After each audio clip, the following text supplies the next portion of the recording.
have completed their screening kit. Find out more by visiting Cambridgeshire and Peterborough ccg.nhs.uk and searching bowel cancer. ST Complete Care provides a high quality of care and support to vulnerable adults through comprehensive care packages which embodies all of our care options, such as sitting calls, assistance with appointments, personal and emergency care, assistance with medication, cleaning, meals and shopping, respite and training for family and friends. We specialise in caring for people with mental health conditions, dementia, Alzheimer's and other long-term conditions. Call us on 01733 303300. ST Complete Care, caring for you the way you want.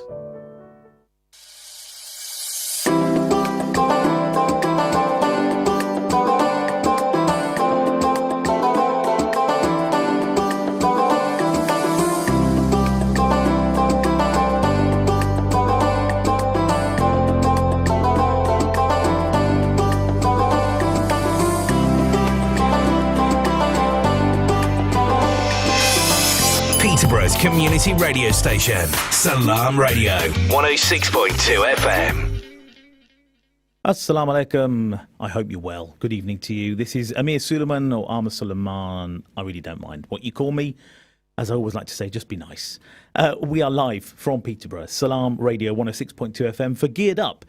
And I thought we'd just start by saying that we were kind of in two minds whether we do the show or not. And we decided to do it. And I'm talking, of course, about the obvious news today of the passing of Prince Philip, who died at the age of 99 this morning at Windsor Castle. And we just thought we should do this just in case anyone's been impacted by the news of his passing. It might have reminded you of loved ones that you've lost either recently during the pandemic or maybe a long time ago. It certainly affected me thinking of my father. But we thought we'd do the show in a bid to try and just lift your spirits and maybe take your mind off things for an hour. I think that's equally as important as respecting, of course, what's occurred. So, as we all know, as Muslims, those of you who are Muslims who are listening, to Allah we belong and to Him we shall return. And we just felt that, I think it might be a good idea to do the show and have some warm laughs, a little bit of banter, and just carry on with a bit of normality with the hope that we might just lift your spirits a little bit. So welcome along to another edition of Geared Up. And welcome to you in Peterborough and in Luton via Inspire FM 105.1. Geared Up is your fortnightly motoring show every other Friday at 8:30. And I'm very pleased to say, as always, my long-standing and, I like to say, long-suffering co-drivers, Akeel and Ali Suleiman, bringing you an hour of chat, some warm laughs that might lift your spirits, inshallah, quiz, and more on everything motoring related. And what have we got lined up for you in the next hour? Well, we're going to be discussing car care tips. No, we're not discussing car care tips today, are we? We're discussing cars getting bigger. Cars getting bigger. That's what we're discussing. That's going to be coming up in the first half of the show. And will they get too big? That's the question. And also after that, we'll be talking about, this is a very interesting topic, talking about Google Maps starting to show eco-friendly routes. It's a very, very intriguing topic. But before all that, we're going to kick off with the quiz. We always like to bring you a quiz of sorts. And today's no different, really. If you think you're a petrol head and you know your V6s from your V8s, well, can you guess a car from its engine sound? And before we play that clip, let me, of course, welcome Ali Suleiman and Akeel. Assalamu alaikum. Wa alaikum salam. Wa alaikum assalam. How are you both? You all right? Yeah, alhamdulillah. Alhamdulillah, I'm good. Wow, it's like an echo. Normally it's stereo, but today it was like an echo. I don't know what I prefer. I think I prefer your silence, if I'm honest.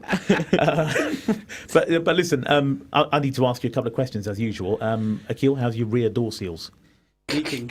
Leaking? Yes, unfortunately. Does not surprise me. Anyone who knows me knows that's true. I know you very well.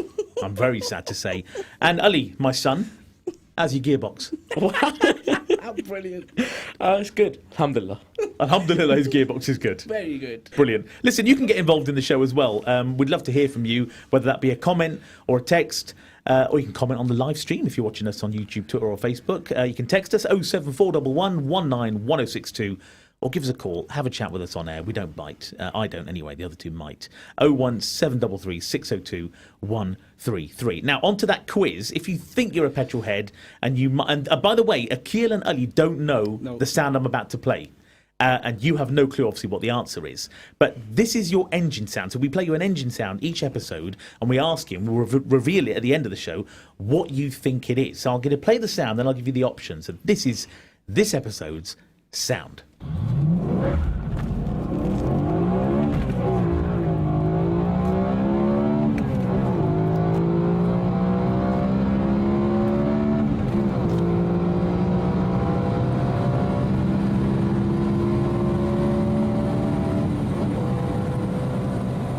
Now, what I will say is when I heard this sound in preparation for this show, I thought, yeah, I know what that is because I saw the options. I thought, yeah, it's that. I was wrong. So it's not as obvious as you think. Yeah. Your options are, is it a BMW M3 E92 model? Okay. BMW M3 E92. Is it a Chevrolet Camaro? Or Camaro? What is it, Camaro or Camaro? Camaro. You say potato, I say potato. You say tomato, I say Potato. tomato. Potato. Yeah, so Camaro. Tomato. Tomato. Camaro. Tomato. Camaro.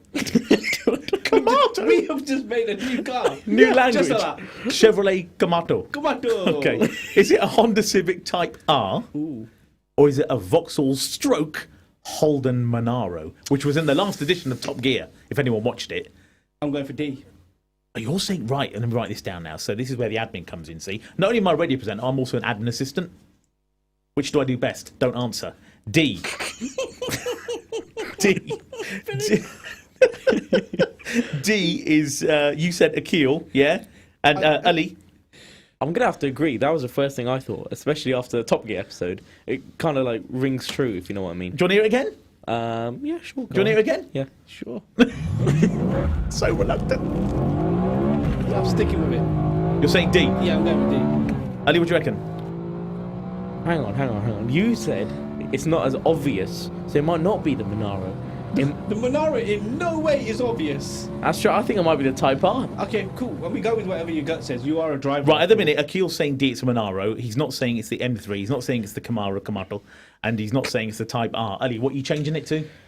I'll go with C, Honda Civic. C. He's gone from D to C. Wow. A bit like your grades. That's good. It went up. I know, but Yeah, I know, in but C- yeah, front of but everyone. hang on. C's not good. Yeah, but it's great. It's numbers now, not letters. Do you know what C stands for? Tomato? Yes. Very good. I'm glad you didn't say it. Well done. Radio professional. Brilliant. Driver and If you radio think you know extrovert. what that sound is, if you think you know what it sound is, text us 07411 191062. Give us a call 01733 602 133, or just comment on the live stream. Welcome along if you've just joined us. We'll let you know at the end of the show. Right, topic for the first half: why cars keep getting bigger, and crucially, will they get too big? This is a common thing, right? Because you think about it, when I was growing up, so we're talking a long time ago. 1700s. Yeah, okay. Yeah, that was only 3.5 hours ago. Yeah. So we're talking, when I was really growing up and got into cars, I was like 10. So we're talking 84 onwards. Right. Okay. That was when the B-Regs came out. 1984 was a B-Reg. But back then, a small car was a small car. Yeah, that's right. It was small, it was light, and it had very little going on inside it. Steering wheel, gear stick, seats, the basics, right? Yeah. No ABS, no power steering, nothing at all. Cars were small and light, and a small car was a small car, and a big car was a big car. But now, is there a small car? No, even the Mini now isn't small. It's not mini. It's not a Mini. It's not a Mini anymore. Yeah. I think the smallest car that comes to mind immediately would be the Peugeot 1001. That For would me, be one of smart them. car. Smart car. What have you done to your finger? For those who are You- listening to the radio, let me just paint a picture. You've got a plaster. I sliced it. You've got. Let me finish. Yeah. You've got a plaster on your finger. I want to know what you did. I sliced it accidentally while trying to open something. What were you opening? A box full of heavy-duty staples. I caught my finger in it. It's Oh. actually really deep. You sliced it. Yeah, Yeah. That's the problem. Tell someone who cares. Moving on. Moving on. Thank you, co-drivers. Moving I'll on. remember this when I leave you both at the roadside. I'm sorry, I cut you off a bit like your finger, but do carry on, please. See? Do carry on. Just going back a little bit, you're Yeah. better at admin. Wow! What City what cars. a comeback! City cars are really the really small cars now. But after that, everything is big. But going back to when you were young, the Mini Metro, the Mini, all these cars that come to mind, even the Vauxhall Nova, these were small cars. They like were you small said. The cars. Nissan Micra Mark 1 was a small car. How small was that? That was a small car, yeah. I used to think it was a clown's car. Wow. Whenever somebody pulled up at a supermarket and the door opened, I expected Bozo the Clown to come out. But yeah, anyway, as I was saying, so as time has evolved, like you quite rightly pointed out, things have changed, demands have changed, and when I first noticed it was when parking in car parks. Yeah. So, for example, local shopping centre, if you look at the car park, you're trying to park a big car in it now, it's really, really tight. And you realise it's because these are legacy car parking bays. Yeah. And then I was like, okay, that's when it first hit me. So we're looking at like maybe 20 years ago, and it's just boomed since then, hasn't it? It really has. And you make an excellent point, brother, which is rare. When you talk about car park spaces, and you're absolutely right, because I saw, have you seen the latest Corsa? Ali, you know the Corsa I'm talking about, right? Yeah. A Corsa you do. And I thought, I'm going to get my coat. Where's my coat? I didn't bring one. Okay. The Corsa is, I remember when that came out, it was a small car. But even the 5-door model was a small car. But now, I saw one on the road the other day. It's like this could take a family of 5 easily. And a bit of luggage. That's right, yeah. That's true. Absolutely. And I don't know which manufacturer it is. I think it may be Nissan that's kicked off the SUV revolution. Pretty sure it's Nissan. And we went from having those small cars you mentioned, then you had the the big Sierras, the Cortinas and things like that. And then BMW had the 5 Series and things like even then they were still, at that time, it's like every generation, every decade, those cars are for those eras. But now, in 2021, we have monsters on the road, and we've also now got imports. So you've seen this. We were recently out, weren't we, together, and we saw the Ford pickup truck, didn't we? Oh, yeah. Remember? Yes. And that is so big, you had to take 2 car parking spaces. That's it's right. so big. Yeah. And you often find, and then you've got the Mercedes 6x6. Yeah. There's going to be roads in the cities you live in, you cannot drive that car. They're not even cars anymore. It's not a car. They are monsters, you're absolutely right. But there's a reason for this. There is a reason, of course.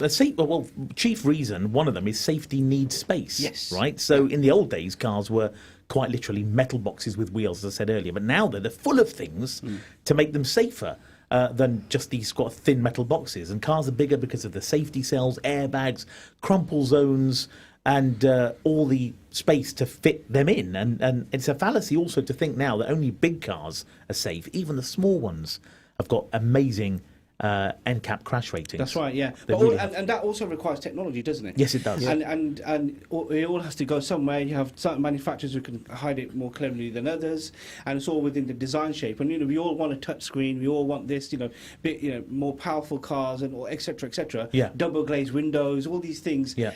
Like you just mentioned, and all of this takes space. You're absolutely right, because both of us, we go looking for a car. We look, okay, what's the tech like? Yeah. What can I do? And suddenly you realise this isn't a small car. Yes.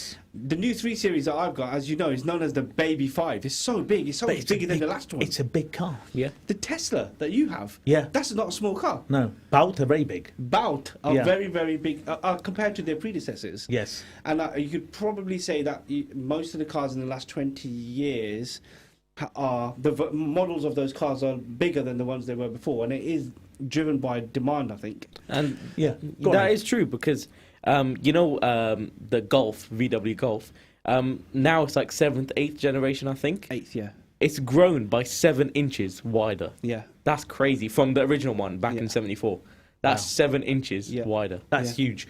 Mark is listening from Bletchley Towers. Good evening, Mark. Thanks for tuning in to Salam Radio. And he says he knows nothing about cars, but he's going to guess it was the Chevrolet for the car. Good guess. Obviously, I can't tell you yet, Mark, whether you're right or wrong, but I'm putting you down for a, what was that, a C?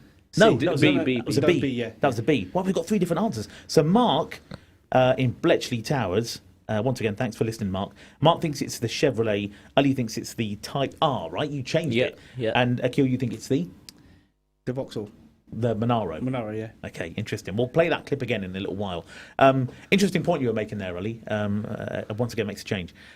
We expect more of our cars as well, right? Back in the day, you'd buy a small car for small trips, Yeah. right? For like a run to the shops. And then usually you'd have the big family car for longer adventures. Yeah. But now, though, we expect even the smallest of cars to undertake the biggest of journeys, right? We do, yeah. I mean, how many times have me and you seen on the motorway? We've seen city cars being driven on the motorway. Then they look so out of place now because we're so used to our rugged, reinforced machinery full of luxury inside. When we see something so small, like, what's this person doing? Yeah. How they driving this car on the motorway? Absolutely. And I mean, having rented some of these small cars as well previously, they are not pleasant to drive on the motorway. You do get used to the weight, don't you? You do. You do. And in terms of, I don't know also as well, obviously because we have a massive, boom in sales of SUVs, Yeah. where the manufacturers are thinking, we have to make sure that that other market, the traditional car, saloon, hatchback market, doesn't miss out. We don't miss out on those sales, so therefore we must pack that out with technology still. Right. So that the manufacturer doesn't lose out on sales either side. So whether you have a VW Tiguan or a Touareg or a Golf or a Polo, Yeah. you can hop into either one but have the same technology. Right. A good point. And it is kind of like a tick box exercise if you think about it. We have all these critics now and reviews. If you in a car, they're looking big boot space, can carry 4 or 5 people, stuff like this, good infotainment, and then with all of that comes more safety features, which, as you said, balloons the cars. Yeah. I've got a question though. You said boot space takes 4 or 5 people. What are you putting in your boot? I said boot space. People. That's I said boot space, and then I took a breath as a comma and said takes 4 or 5 I didn't hear, people. I didn't hear you say comma. Yeah. Nobody heard you. I'm sorry. Nobody heard the comma. Okay. Bless him. Leave him alone. It was you. It's me. It was you. It's me. Back me up if you heard the comma. Yeah. If you think you heard a comma, get in touch. 01733 602 133. The SUV. You talked about SUV revolution, right? So you said blame Nissan for that.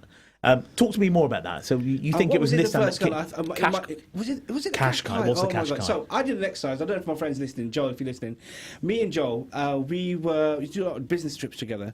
And what we decided to do was let's spot which is the most common manufacturer we can see on the road. Yeah. And I kid you not, for at least 3 months when we were doing this all around the UK, every 5th car that we saw on the road was a Nissan Qashqai. Wow. Yeah, and then the other one was a Nissan Juke. This See, was in 2018. Can I just say, I think the Duke is one of the ugliest cars on the road. Yeah. Mark 1. Mark 2, I mean, still not great, but it's better than the first one. It just looks, I don't know what happened. I think the designer was having an off day, or he was on something the day that he designed that. Do you remember they made a Nismo pack of it as well? Yeah, that's right. I mean, it was they crazy. really? Yeah, Yeah. and that was cool. I won't lie to you. That was Yeah, quite I mean, powerful. it made it look better. Yeah, But I mean, I would say the thing about the Qashqais. I mean, having driven them as well. I mean, they're not great. I mean, what they effectively are is it's an affordable way to get into the SUV market, and they tick boxes. They're affordable, and they've got technology inside them. They're spacious, but they're big. They're big. They are big, yeah. Well, just elaborating on the fact that Nissan kind of launched with that. Before that, we were happy with like hatchbacks or estates or even a saloon, but now we want the 4x4 because of the height and That's the right. size, Yeah. but not necessarily for its abilities. Because how many people with a 4x4 even take it for a second off-road? That's That's right. not true. But those cars that we just mentioned, like your Qashqais, your Vauxhall Mockers, your Kia Sportage, things like that, they're not designed for off-roads. They're road cars. Yeah. Just higher up seating position, like you said. Yeah. If you were to ask me to what's the key USP for that? It is literally that. It's the driving position. Yeah. Other than that, I mean, I wouldn't have one. For me, I'd have a touring over a car Yeah. like that. Yeah, I would. Do you know what? I think we're all agreed on that. Yeah. Which is quite rare for us to agree. So a touring or an estate or a shooting break, whatever Yeah. you want to call it. Practical, the handling of a sports saloon takes the family, and yeah, the only thing you don't have is the ride height. But then with ride height, it affects handling, right? It's true. But then if we go out of that price point, and then we go into things like your X5s and your XC90s and things like that, then it's a different level of luxury we start talking about, different level of refinement. Yeah. As you know, you drove that XC90. The refinement that Volvo have in that car. Amazing. And you had the Range Rover, all these different cars that we've driven. Yeah. And you get to understand, it's like, okay, hold We on. should add these were demo vehicles, right? Yeah, so they the were way all you're early's vehicles. they were all at least demo lent them vehicles. to And, yeah. Thank you very much. But No I'm just worries. saying to you, Yeah. we've driven these cars. What we experienced from that was, it was not just about the driving that we did, was what everybody else enjoyed. Passengers and the technology and all the other things that were available to us as we were driving these vehicles. Yeah. So in that sense, I get it. Yeah, I You're get it as well. safe, and you got all this amazing luxury around you, and it's an enjoyable. I totally get the market. The one thing I don't get is why they have to be. They are getting bigger and bigger. So if you look at the Ford F-150, it is an absolute Beast. Beast. It is a beast. Would you have one? Yeah. Would you? I can see you driving around in one. Honestly, actually. I would. Yeah, Yeah. especially with that top on. Thank you. Yeah. Says the what guy top? who's got a hoodie as well. I'm just trying to yeah, reclaim my youth. I'm 47. I'm feeling old. And what can I do? I know. Buy a hoodie. It's taken 10 years off me in the wrong place. Funny Next that. week we'll be You told wearing me an you were earring. just trying to protect the one hair you had. Brilliant. That's gone. That one hair went a long time Is that ago, when my you took the hoodie friend. off? Oh, okay. That's just gone. Uncle, you should have seen him last week. He was wearing a wig. Brilliant. That was private. Oh, sorry. Well, everybody knows now. I never wear a wig in public. I just wear one at home, and it's blonde. Wow. Wow. Brother Muhammad Sadi said, Assalamu alaikum, all cars are bigger because we like to get our money's worth, or maybe because we're getting bigger. Oh, you know what? That's a good point. It's a very good point. Yeah. You know, that is a really, really good point. If you look, I think humanity as a whole in the Yeah. last 20 years has got bigger. Yeah. No doubt. Living longer, getting bigger, getting richer. You make, Brother Mashallah, a very, very good point, and thank you for listening, as always. That's brilliant. Listen, I'm just going to, before we dip back into the topic, I'm going to play that car engine sound one more time, and I'll give you the 4 options, and if you think you know what it is, get in touch. Here it is.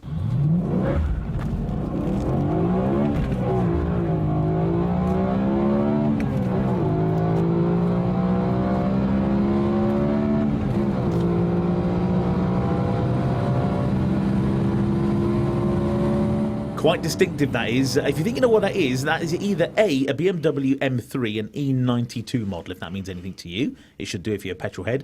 A Chevrolet Camaro, a Honda Civic Type R, that was your C, or D, a Vauxhall stroke Holden Monaro. 01733 602 133. Give us a call or text it. 0741119 1062. Well done. Look at that. Well trained. Eh? House trained. House trained. Well done, son. Brilliant. Or you can just comment on the live stream, which is exactly what Mark in Bletchley Towers did. He thinks it's B. He thinks it's a Chevrolet Camaro. Akeel thinks it's the Monaro. And Ali thinks it's the Type R. Yeah. And we'll find out at the end of the show what we think that is. But just getting back on the topic, though, about these... and the point that Brother Mohammed mentioned there about us getting bigger, I'll be honest with you, I'm a big unit, right? I've never noticed. Hang on, I was waiting. There was a pause there. What was the pause for? Hesitance. No, Amir, you're not big. You're just big boned. You're just big boned, mate. That's what you should have said. Didn't come. It wasn't forthcoming. I'll do it again. Let's do it again. It's only live radio. It's just live radio. Didn't you tell me the next car you wanted was a Ford Transit? I don't know why. Do you know what that is? So when I do the school, I can put Ali's lunch in the back. Oh, fantastic. Good save. Any wigs. Same gag from Same gag from a couple of weeks. No, but he's right. Honestly, I want to be, when I'm driving, especially long distance, I want to be comfortable. And so you want a bigger car. If you're a big person, you want a bigger car. What's the point? Although we've got that little Mivy, right? Yeah. We've got a little Beautiful. Perodua Mivy. If you've never heard of it, Google it. It's based on a Daihatsu Sirian. It's a small car, but Ali, roomy inside, right? Yeah, You've not roomy. driven it yet, have you? Because you said you can't, you won't be able to get in. No, I can get in, I can't get out. Oh, I see. Okay. Yeah. Sorry. So I got in it. The other day I had to call the fire brigade. Oh, I see. Yeah, you're right. It is roomy, but I do agree with Uncle Muhammad's point about all cars getting bigger, not just SUVs. Yeah. Because as you were saying about shooting brakes, GTs, estates, whatever you want to call them. Yeah. They are getting bigger as well, like you said about your car, as well as the Tesla as well. And there was actually a London traffic jam. It was quite recent as well. That was caused by a Bentley Continental GT and a Range Rover that were unable to pass each other in a normal street in the city. Wow. 20 minutes it took to clear. 20 minutes. 20 minutes. Can you imagine the fury of that? I mean, people have been going absolutely mental. 20. That's how long it takes me to get out of the Mivy. 20 minutes. Yeah. Surprised you get in. Getting in is easy. I just haven't got the flexibility or dexterity to get out again. Just use a shoe on. Yeah. And you know when your windscreen mists up and you normally get like a cloth and you wipe it, all I've got to do is blink. That's how close I am to the windscreen. I've just got to blink and the eyelashes do the work. It's amazing. Fantastic. Yeah, that's how close I am. High tech. Yeah, high tech. Absolutely. Eye-tech. Anti-wrist lashes. iTech. That was good. I got to give him credit for that. Yeah. iTech. Eye-tech. Thanks. You should quickly copyright that. Oh, yeah. Well, I'll do it later on. Okay.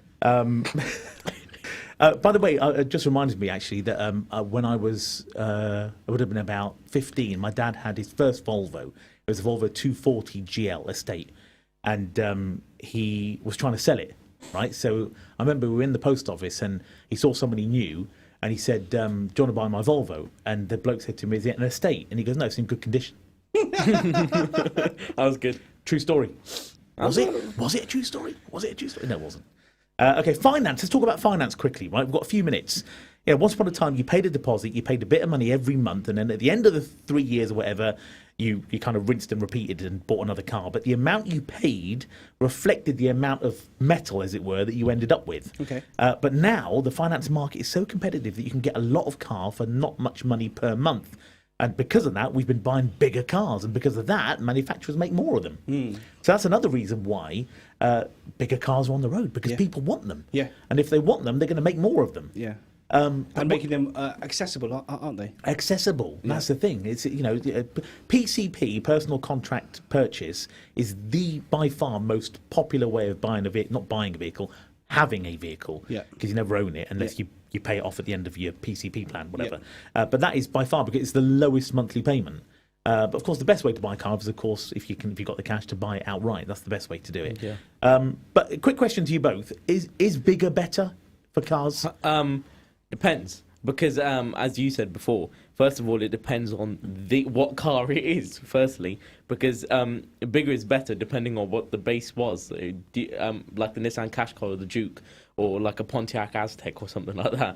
But I think with a Range Rover or a Rolls Royce, Bentley, anything like that, Mustang, bigger should be better and is, in my opinion. Okay. Yeah, I mean, and if you actually add to that as well, if you look at the Defender now, the new Defender, it's huge compared to the one before. Yeah. It is, isn't it? Yeah. It's a big car. And it's almost as if they've tried to Americanize it. Yeah. I mean, it looks cool, don't get me wrong. It does look good. But it's like, it's still trying to Americanize. I totally agree with you.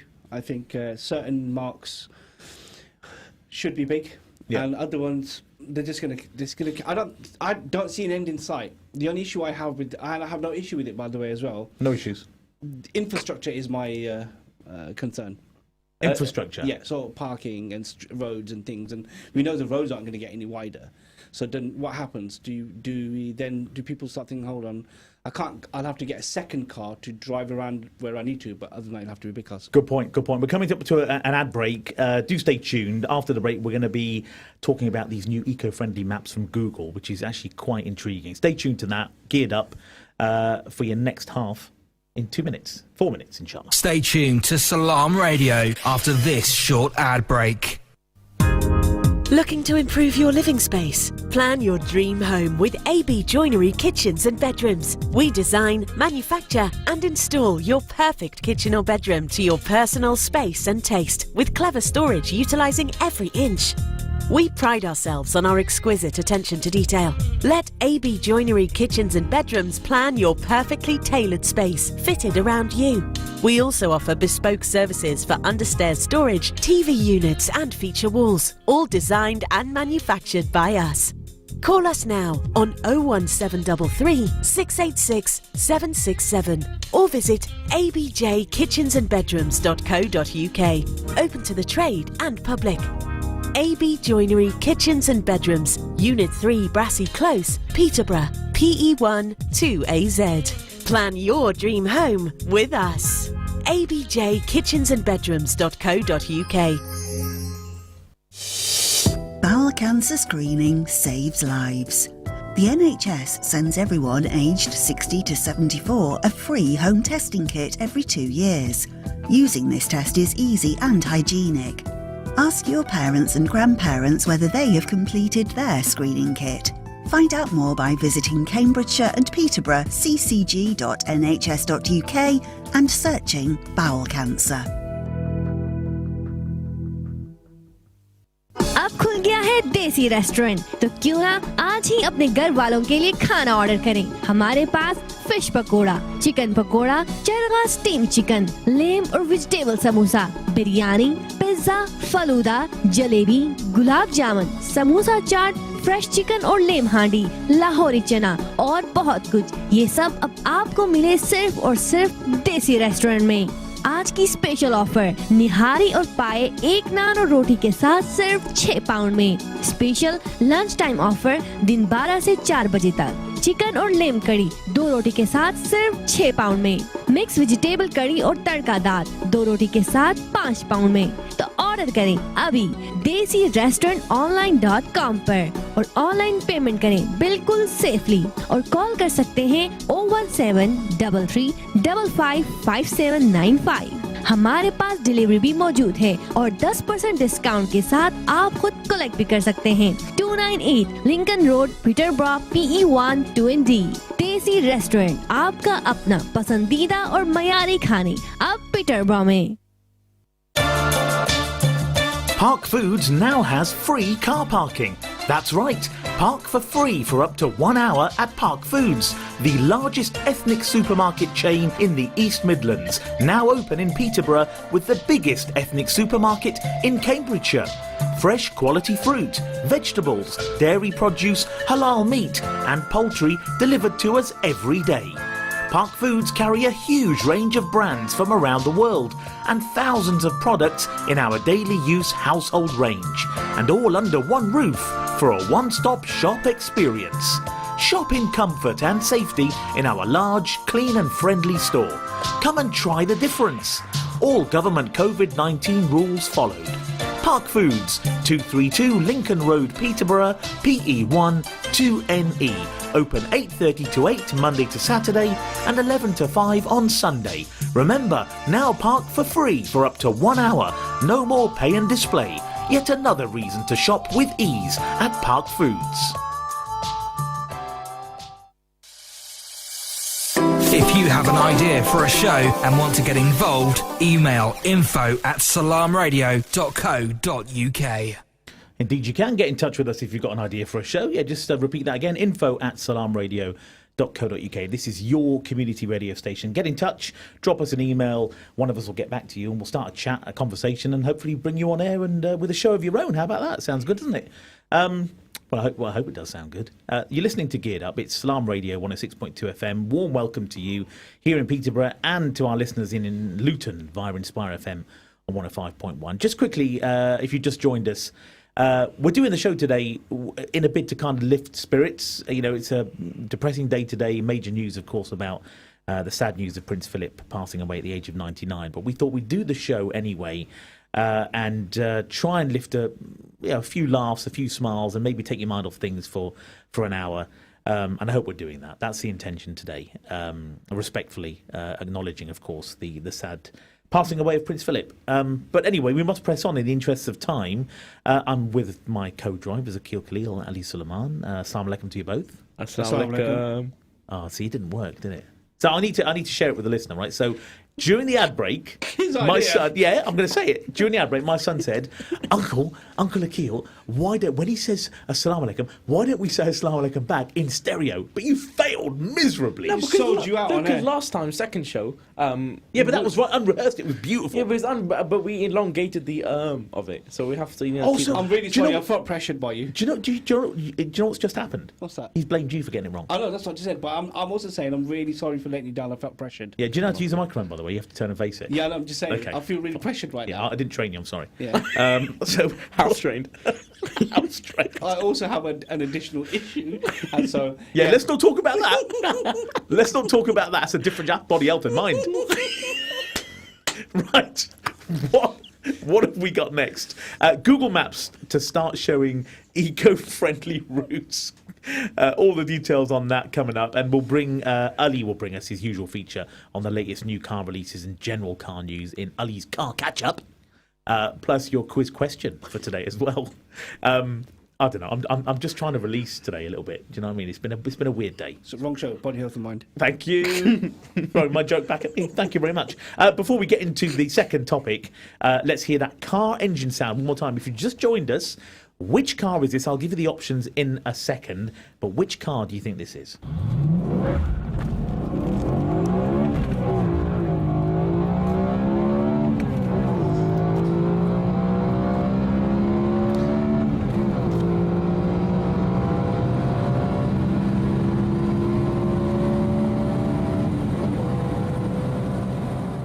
Yeah, that's right. If you are watching on Facebook, YouTube, or Twitter, with that engine sound, I did insinuate riding a motorbike when it's in fact a car.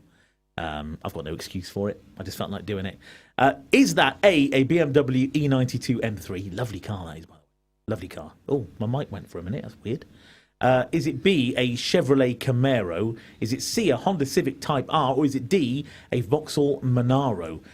Mixed answers, really. Mark in Bletchley Towers thinks it's the Chevrolet Camaro. Akeel thinks it's the Vauxhall Monaro. They don't know what it is. And they're playing along. And Ali thinks it's the Honda Civic Type R. We will find out in about 20 minutes whether you are victorious or not. But are you feeling confident? No. You're not feeling confident? No. Do you want to change your mind? No. Okay, Ali, want to change your mind again? I am very confident. You're very confident it's a Honda Civic Type R? 100%. And he'd know because he's a driver, right? He's driven Of course, Yeah. I like the way, and he also said 100%. So 99% actually. so because I'm assuming you've driven this car. yeah. Yeah, of course. Well, if you think you know what it is, please comment on the live stream if you're watching us on one of those platforms. Or, Ali, they can text us, can't they? You do it. 07411 191062. Yeah. House trained. Legend. Well done. Well done, Ali. That's really good. I won't make you wash my car tomorrow. And Akeel, they can call us, can't they? 01733 602 133. Yeah, see, that's called what you got. That is called a professional. But 10 seconds before you said he could He's use a looking around. mic. He's pointing Fred. He's looking around. Who's he talking about?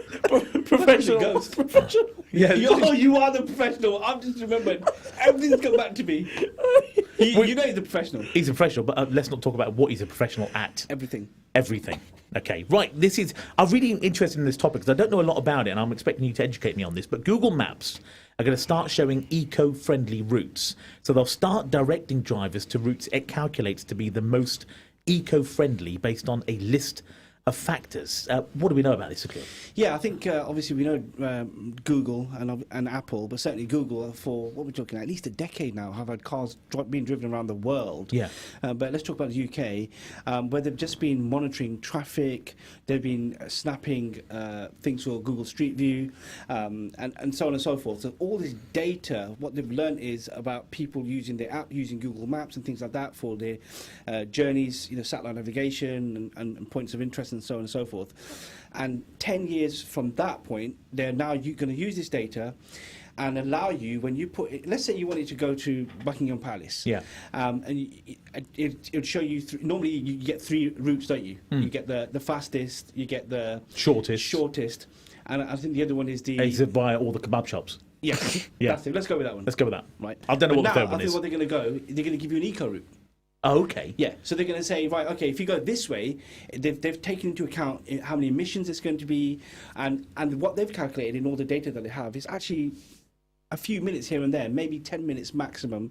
There will be a difference in overall journey time. Oh, I see. Okay. So the idea here is to encourage you, so you have a more eco-friendly drive. Right. But critically, to use low emission zones. Ah. So we know this, having the cars that have low emissions, or no emissions, and you only get to that point when you get into the heart of a city. Yes. Like we spoke about last time, there's going to be in Birmingham. Clean air zones. And things like this. But now this is like the next step. Yeah. And I do think other map developers are going to follow suit, where they're going to be encouraging drivers. And you know what this is? This is a choice that we're going to get as drivers now. It's a conscious choice. We're going to be asked, hey, do you want to save the planet while you get to the next point, or are you going to carry on? Just need to get somewhere really quickly. So I think this is something that. It's a thing that it's a subconscious and conscious thing when you think about now. We're being empowered from using a polluting vehicle to make a conscious decision to potentially take a little bit longer but hurt the planet a little bit less. So it's like offsetting some of your carbon footprint. Okay, I understand. So when we talk about eco-friendly routes, what do we know, if we do know anything, about what that means? So what does the algorithm look for in the route for it to be considered eco-friendly? There must be traffic jams, uphill, downhill. Yeah. So obviously, as you know, uphill takes up more petrol. Yeah. And if you're going downhill, you're going to be using your brakes quite a lot. So they take into account all of these things, as well as motorways, dual carriageways, villages and things like this. All of this data is going to be used by an algorithm to say, right, use this route. And you may find, actually, and I know this from my previous experience from doing my job when I used to do driving at 50,000 miles a year, I would end up in the most obscure place. Remember that time I said to you, I'm going on what feels like a bridle path in the middle of some land, where it saved my journey so much time. I think. Thanks to Waze. Thanks to Waze, yeah, which is another app actually owned by Google. That's right, they bought it. Yeah, that's right, yeah. But so just quickly, for those that don't know about Waze, because not everyone does, Waze is WAZE. Just briefly, 30 seconds on Waze. Sat-nav app, and also it's a social app. So effectively, it's like any other traditional sat-nav. You put in your destination. The difference here is users can update information, i.e. if there's a pothole, if there's an accident, if there's police on the road. If there's a kebab shop. If there's a kebab shop. And as you're driving along, all of this information is presented to you, thus saving you time. But the key difference is it doesn't rely on national traffic information. Users upload that information. So you can be driving along and your passenger might type in, oh, there's a pothole. Oh, there's a traffic jam. And it allows you to get and navigate through cities around the world really, really quickly. And it is superb. It is very, very good, actually. It is very good. I used to use it sparingly, but then you said, no, always use Waze. And now I do, and I think it's great. Well, no, I used to before I got the current vehicle. So I've got some more information on this Google eco-friendly routes thing. So Google said the feature would launch first in the US, and you expect that, later this year, and then, in quotes, with a global expansion on the way. Obviously, the feature is part of its commitment to help fight climate change. And when it's launched, the default route on Google Maps will be the eco-friendly option, unless users choose to opt out of that. And when alternative routes are significantly faster, Google will offer choices and let users compare estimated emissions. Very clever. Very clever. And this is what I was saying to you. It's a decision you then have to make. Yeah. How much of the planet are you how much responsibility are you as an individual willing to take, other than putting something in your green bin? Yeah. No, it's true. It's true. How much are you going to take? And I hope it is a change in the psyche. Okay, but here's a question then, real world question. Okay, let's just say we've got this feature now, and you've got to go somewhere post lockdown restrictions. You've got to travel long distance, and Google gives you this route, and then it shows you two routes. The eco-friendly one, which puts 15 minutes longer on your journey, but you have a smaller carbon footprint versus the traditional route.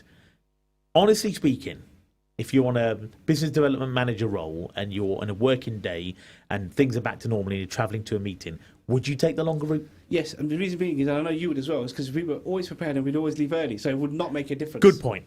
That is a very good point. But what I will say is that I think it's a bit early. For you, because you don't drive? No. What do you mean it's better? What's better? I think this eco-friendly option, whatever you want to call it, is a bit early because, as we discussed last time, it's kind of 2030, 2027. We're seeing the main portfolios of many things going full-on EV or hybrids. Yeah. I think it's kind of early, and it's also kind of self-contradictory, if I can say the word.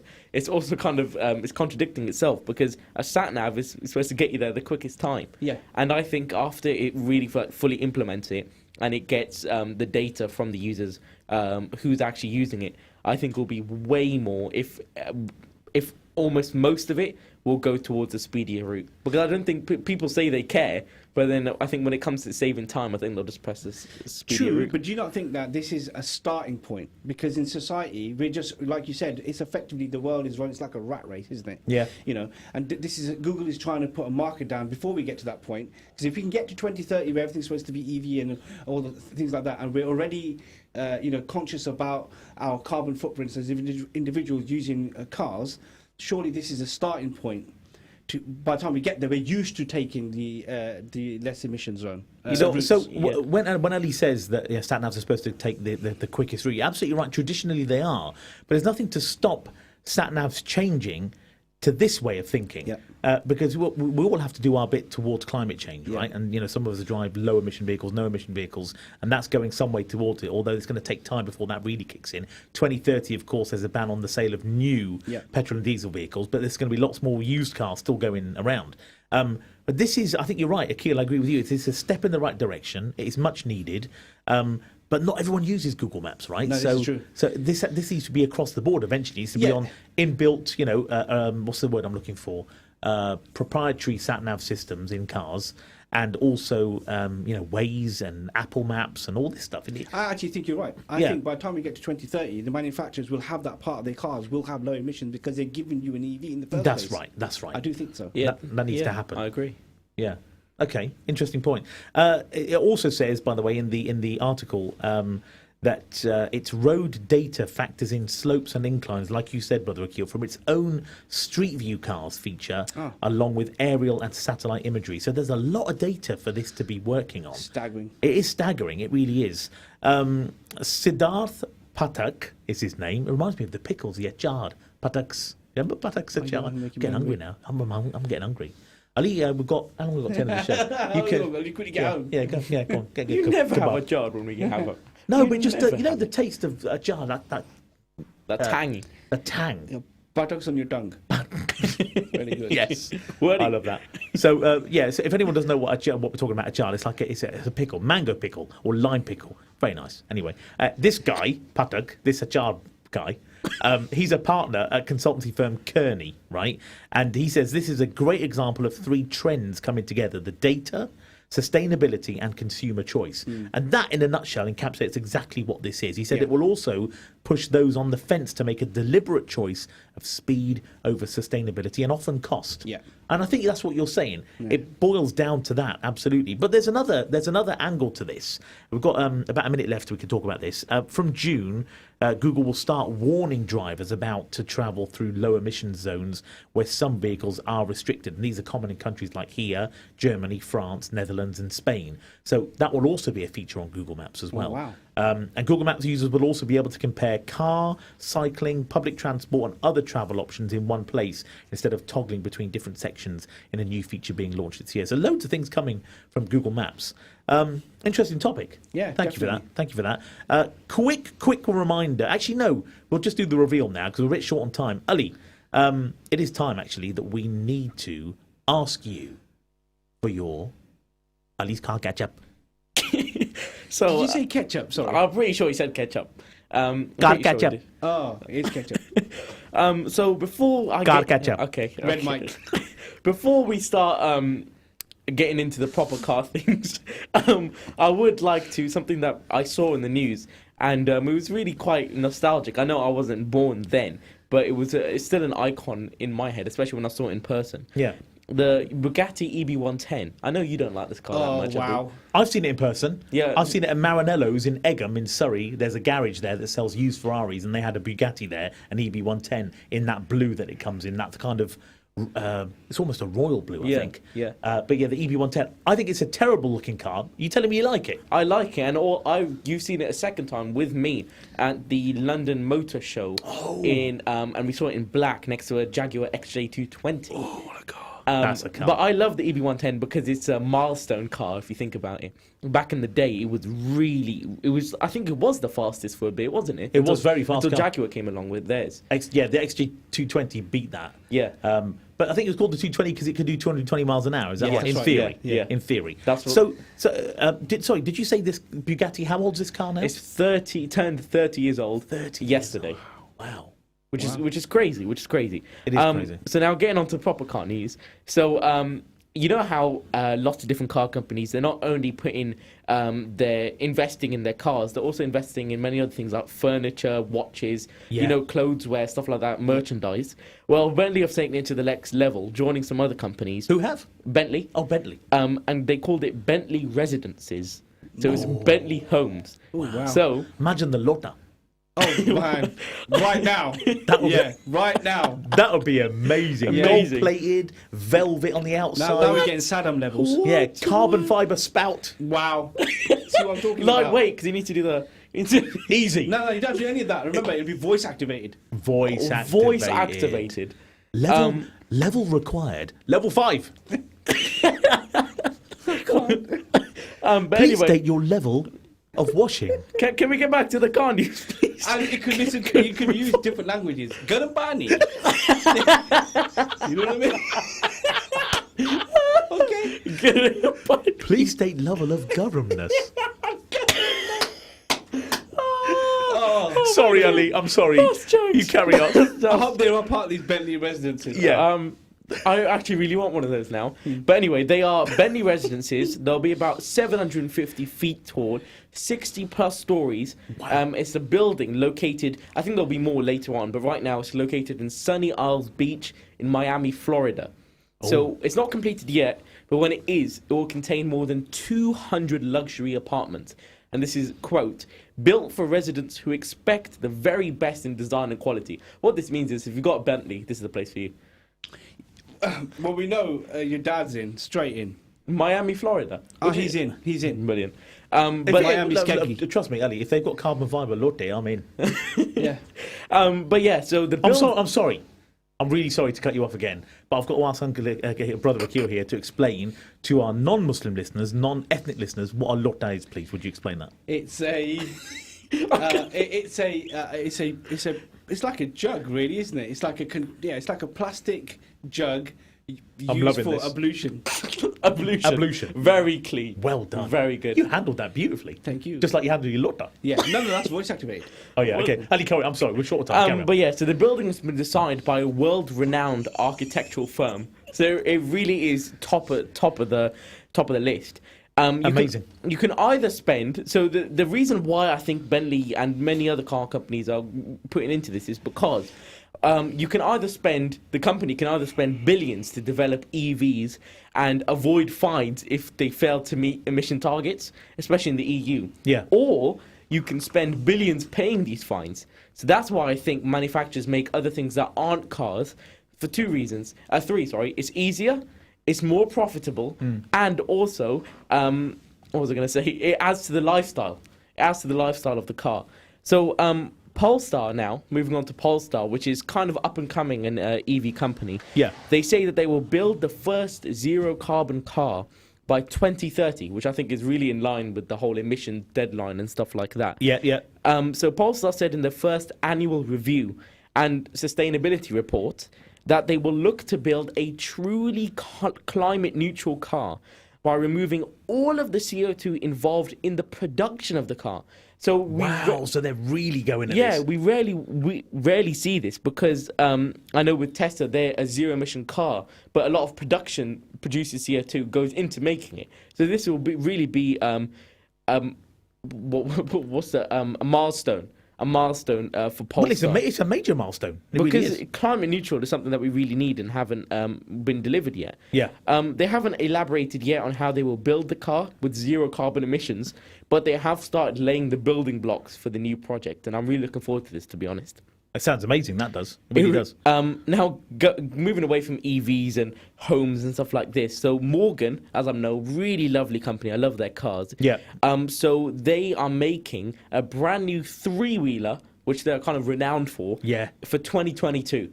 And most of their cars are made of wood. A lot of wood goes into the cars. It's crazy. So it's kind of like a leak. So they've been spy testing what looks to be an overhauled new generation version of its old three-wheeler, and it's got many people, including me, excited. So this comes just after the news, actually, at the end of last year, quite recent, when Morgan announced it would have to end production of its really defining feature. So it has this front-mounted V-twin engine, and it's only 82 brake horsepower, but without light it's amazing. It's a really light vehicle, isn't it? Yeah. But almost Caterham-like. But they said they're discontinuing it because of it's getting non-compliant with emissions regulations in 2021, which is a bit disheartening because it was a defining feature. Yeah. But this does mean we won't be seeing the engine, but there are some rumours going around about it might be something from BMW, as they currently supply the engines to Morgan. But the smallest car engine BMW make is a 2-litre turbocharged 4-cylinder from the Z4. That's going to be crazy. If that goes in that'll be nuts. I doubt it, though, because I think it's a bit too big. So I think I'll probably use one of their bike engines, the BMW bike engines. Right. Because that's what they used last time. That would make sense. Yeah. And however, there's a very ambitious rumour going around. It really might be electric. Imagine an electric Morgan. Oh. I think it would be really Do you know, nice. I think eventually they're going to have to do that. Everyone will. They have eventually. to. Yeah. Eventually. And I think you'll be for the better, if you will. Now, for the last one, so I'm not sure, I remember we saw on Top Gear, the GR Yaris. Amazing car. Amazing. Quite expensive, but amazing. And then they said, because they're not making a new car for the rally, this is kind of like the best car they can make. Yeah. Well, Toyota's delivered with what they said. They're making a rally edition, spelled with an E at the end, a YE. Yeah. A rally edition. So building on the well-proven credentials of the GR Yaris, the new rally edition introduces lightweight components and performance parts, and they are specifically designed for drivers who want to experience a higher level of performance. So it's not your average sort of thing. I think it would be for rally drivers and race car drivers who just want something they can take around, and if they have their own like private track or something, they can just mess around with it, if you know what I mean. I think Such a fun car. and it's already, the GR is about 33 grand. So I think this will be probably closer to 45, maybe It's even got 50. it has to be. Especially, Which is a lot of car for a very small car, but then it's built from the ground up to be a performance vehicle, right? This is not a Definitely. souped up normal Yaris. And exactly, and the stuff they're adding as well. So it's circuit tuned suspension, limited slip differentials from a really good company called Torsen. On both axles, the front and the rear, which is really cool. And like in race cars and rally cars, ultralight wheel and tire package and improved front brakes. Wow. Which is really crazy. And to further improve the handling, it is equipped with lightweight, high strength alloy wheels. It sounds amazing. It really does. Are they gonna? Do you think Top Gear, when they come back with another series, they'll eventually review that particular rally edition? I think they will, but I think only Chris Harris could do it, because to do it justice, if you know what I mean. He's the best driver. He really is. Mark in Bletchley Towers, he said he had a work colleague that had a couple of Morgans back in the 70s, and they're still about now. Wow, Mark. Wow. That is amazing. I mean, what a colleague to have with a couple of Morgans as well. I've never been up close to a Morgan. I'd love to drive one. I just think they're amazing vehicles. Mark, if you've got pictures of them, send them to me on Facebook, please. I'd love to see them. I really would. We are fast running out of time, and we must, of course, reveal the answer to the quiz and find out what the answer is, and whether, of course, Mark in Bletchley Towers or Ali or Akeel, who's had to step out for a call of nature, is victorious. But here's that sound one more time. Last time.